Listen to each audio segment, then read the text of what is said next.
Assalamualaikum warahmatullahi wabarakatuh. Gimana kabarnya teman-teman level 5? Semoga kalian dalam keadaan sehat dan tetap semangat mengikuti PJJ pada hari ini ya. Amin ya rabbal alamin. Hari ini Bapak akan mengajari PS tema 2 subtema 3 tentang menghargai kegiatan ekonomi. Namun sebelum belajar kita berdoa terlebih dahulu. Semoga apa yang akan kita pelajari bisa bermanfaat dan mudah dipahami. Berdoa mulai. Bismillahirrahmanirrahim. Raditu billahi rabba wa bil islami dina wa bi muhammadin nabiyya wa rasula. Rabbi zidni ilma warzuqni fahma. Amin ya rabbal alamin. Alhamdulillah. Oke teman-teman, kita masuk ke materi menghargai kegiatan ekonomi.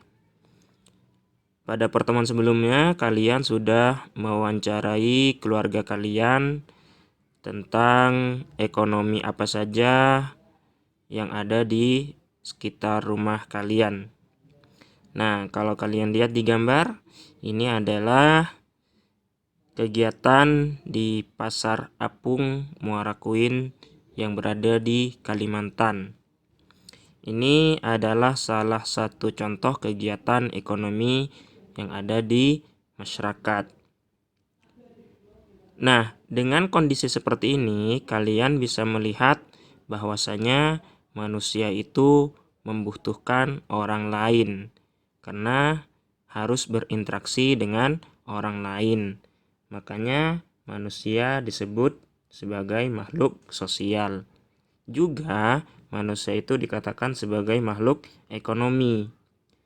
Manusia sebagai makhluk sosial berarti manusia itu membutuhkan bantuan orang lain seperti kita.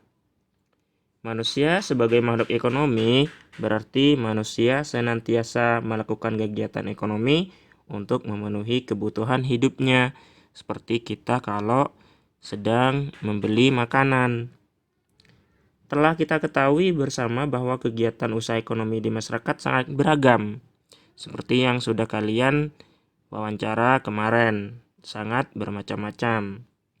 Nah, setiap kegiatan ekonomi itu seperti produksi, distribusi, dan konsumsi sangat melibatkan orang banyak.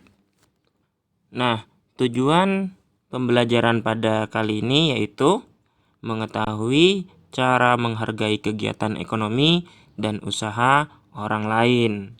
Setelah kalian mengetahui macam-macam kegiatan ekonomi apa saja di sekitar kita, nah bagaimana kita cara menghargai kegiatan tersebut?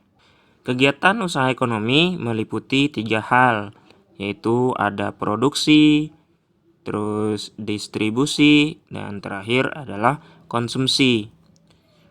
Produksi adalah kegiatan untuk menghasilkan barang jasa.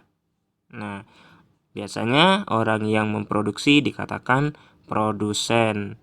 Setelah produksi, barang dihasilkan, maka barang tersebut akan didistribusikan atau akan dijual, diantar ke orang lain. Nah, namanya distributor. Orang yang mengantarkan itu namanya distributor. Distribusi adalah kegiatan menyalurkan barang dari produsen kepada konsumen. Setelah barang diantarkan, yang menerima siapa? Namanya konsumen. Orang yang menerima barang atau orang yang menggunakan barang tersebut. Nah, konsumsi adalah kegiatan memakai, menggunakan, atau menghabiskan kegunaan barang atau jasa. Jadi, dalam kegiatan ekonomi ada 3 hal berikut ini, yaitu produksi, distribusi, dan konsumsi. Nah, ini sangat memiliki hubungan antara produksi, distribusi, dan konsumsi.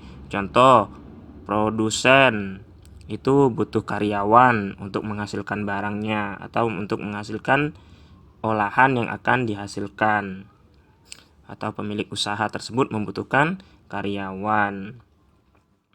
Nah, setelah barang dihasilkan, maka karyawan tersebut akan mengantarkan barangnya ke konsumen. Jadi di sini saling keterkaitan antara produsen, distributor, dan konsumen. Kalian pernah ke pasar kan? Atau ke mall gitu? Nah, kalian bisa lihat di situ.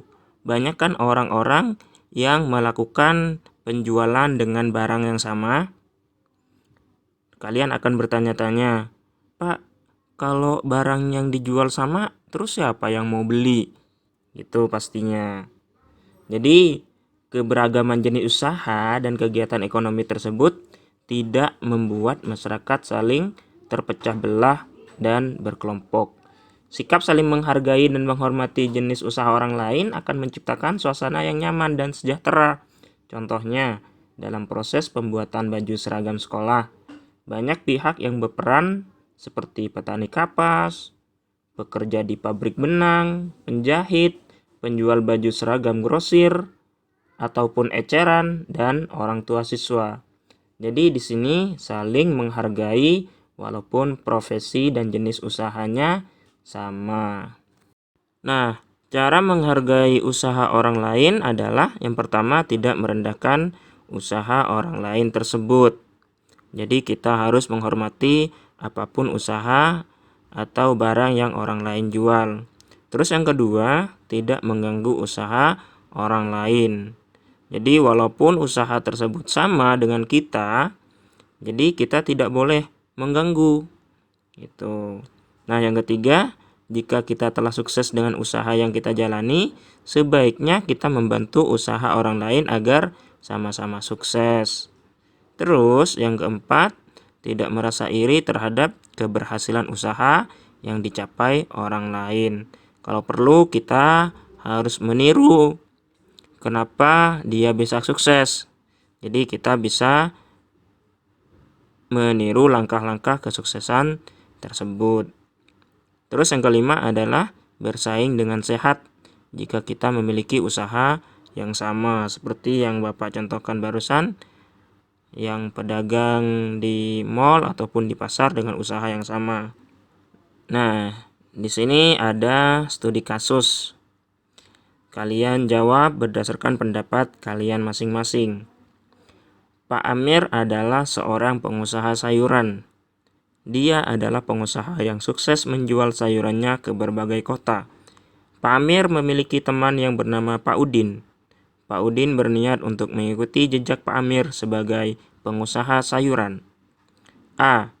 Bagaimana seharusnya sikap Pak Amir terhadap Pak Udin? B. Bagaimana seharusnya sikap Pak Udin yang baru belajar menjadi pengusaha sayuran seperti Pak Amir? Nah, silakan teman-teman jawab studi kasus berikut berdasarkan pendapat teman-teman sendiri. Silakan tugas tersebut tulis di buku tulis masing-masing. Jika sudah selesai, difoto dan dikirim ke wali kelas masing-masing. Mungkin itu materi yang bisa Bapak sampaikan hari ini. Terima kasih. Mari kita tutup dengan hamdalah dan doa kafaratul majelis. Alhamdulillahirabbil alamin. Subhanakallahumma wa bihamdika asyhadu an la ilaha illa anta astaghfiruka wa atubu ilaik. Terima kasih. Wassalamualaikum warahmatullahi wabarakatuh.